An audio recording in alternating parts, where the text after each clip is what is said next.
Preface to the first edition. A number of writers, would-be Marxists, have this year undertaken a veritable campaign against the philosophy of Marxism. In the course of less than half a year, 4 books devoted mainly and almost exclusively to attacks on dialectical materialism have made their appearance. These include first and foremost studies in it would have been more proper to say against the philosophy of Marxism, St. Petersburg, 1908, a symposium by Bazarov, Bogdanov, Lunacharsky, Berman, Helfand, Yushkevich and Suvorov. Yushkevich's Materialism and Critical Realism, Berman's Dialectics in the Light of the Modern Theory of Knowledge, and Valentinov's The Philosophical Constructions of Marxism. All these people could not have been ignorant of the fact that Marx and Engels scores of times termed their philosophical views dialectical materialism. Yet all these people, who, despite the sharp divergence of their political views, are united in their hostility towards dialectical materialism, at the same time claim to be Marxists in philosophy. Engels' dialectics is mysticism, says Berman. Engels' views have become antiquated, remarks Bazarov casually, as though it were a self-evident fact. Materialism thus appears to be refuted by our bold warriors, who proudly allude to the modern theory of knowledge, recent philosophy, or recent positivism, the philosophy of modern natural science, or even the philosophy of natural science of the 20th century. Supported by all these supposedly recent doctrines, our destroyers of dialectical materialism proceed fearlessly to downright fideism. 1. In the case of Lunacharsky it is most evident, but by no means in his case alone.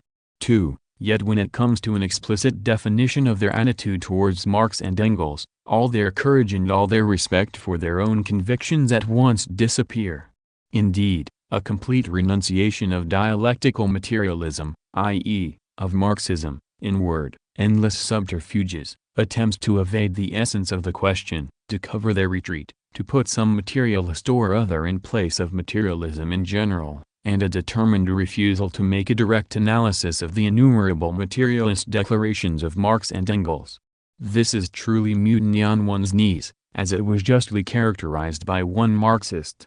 This is typical philosophical revisionism, for it was only the revisionists who gained a sad notoriety for themselves by their departure from the fundamental views of Marxism and by their fear, or inability, to settle accounts openly, explicitly, resolutely and clearly with the views they had abandoned.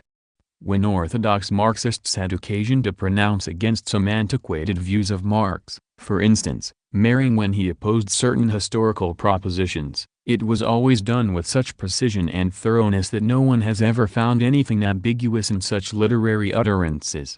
For the rest, there is in the studies and the philosophy of Marxism one phrase which resembles the truth. This is Lunacharsky's phrase, perhaps we, i.e., all the collaborators of the studies evidently, 3, have gone astray, but we are seeking. p. 161. That the first half of this phrase contains an absolute and the second a relative truth, I shall endeavor to demonstrate circumstantially in the present book. At the moment I would only remark that if our philosophers had spoken not in the name of Marxism but in the name of a few seeking Marxists, they would have shown more respect for themselves and for Marxism. As for myself, I too am a seeker in philosophy. Namely, the task I have set myself in these comments is to find out what was the stumbling block to these people who under the guise of Marxism are offering something incredibly muddled, confused and reactionary. V.I. Lenin, September 1908 notes, 1. Fideism is a doctrine which substitutes faith for knowledge, or which generally attaches significance to faith. V.I. Lenin in a letter to A.I. Ulyanova Yelizarova, dated 20th of October, 8th of November, 1908, wrote, if considerations due to the censorship prove very severe, the word clericalism could be replaced everywhere by the word fideism with an explanatory note. Fideism is a doctrine which substitutes faith for knowledge, or which generally attaches significance to faith. This is in case of need, to explain the nature of the concessions which I am ready to make.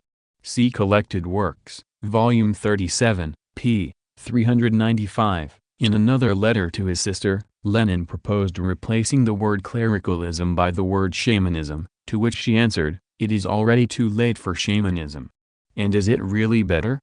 Ibid. p. 662. From the text of the book Materialism and Empirio-Criticism it can be seen that the word fideism was substituted for clericalism, although the latter word remained unaltered in some places. The note suggested by Lenin was given in the first edition of the book and was retained in subsequent editions. Ed. 2. Lenin is referring to a religious philosophical tendency hostile to Marxism called God-building, which arose in the period of reaction among a section of the party intellectuals who had deserted Marxism after the defeat of the revolution of 1905–07. The God-builders, A. V. Lunacharsky, V. Bazarov and others, preached the creation of a new socialist religion in an attempt to reconcile Marxism with religion. At one time A. M. Gorky supported them. Ed.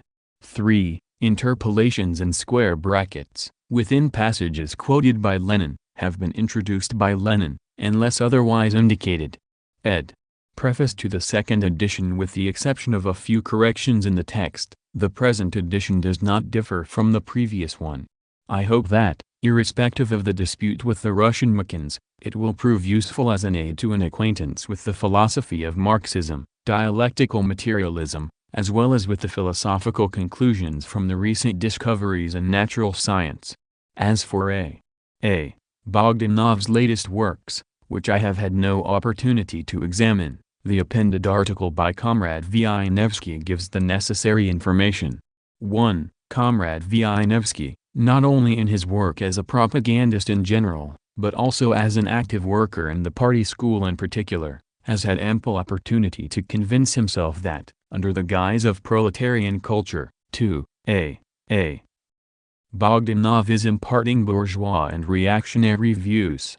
V.I. Lenin, September 2, 1920. Notes. 1. V. Wieniawski's article Dialectical Materialism and the Philosophy of Dead Reaction was published in 1920 as an appendix to the second edition of the book Materialism and Empirio-Criticism. Ed. 2. A. Bogdanov put forward the idea of proletarian culture as early as 1909, by which he meant that the proletariat should elaborate its own culture in contradistinction to that of the past. After the October Socialist Revolution, Bogdanov and his fellow thinkers adopted the so-called proletarian cultural educational organizations, proletcult, as the field of their activities.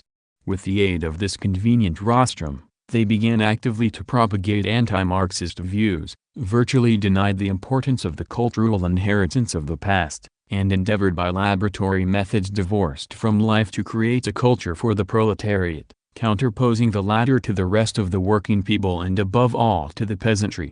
Lenin waged a consistent struggle against the separatism and sectarianism of the prolet cult and against the anti-Marxist views of its ideologists.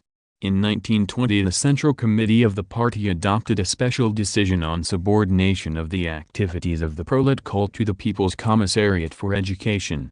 In the 20s, the prolet cult organizations began to decline and in 1932 they ceased to exist. Ed. In lieu of an introduction, how certain Marxists in 1908 and certain idealists in 1710 refuted materialism. Anyone in the least acquainted with philosophical literature must know that scarcely a single contemporary professor of philosophy, or of theology, can be found who is not directly or indirectly engaged in refuting materialism. They have declared materialism refuted 1,000 times, yet are continuing to refute it for the 1,001st time.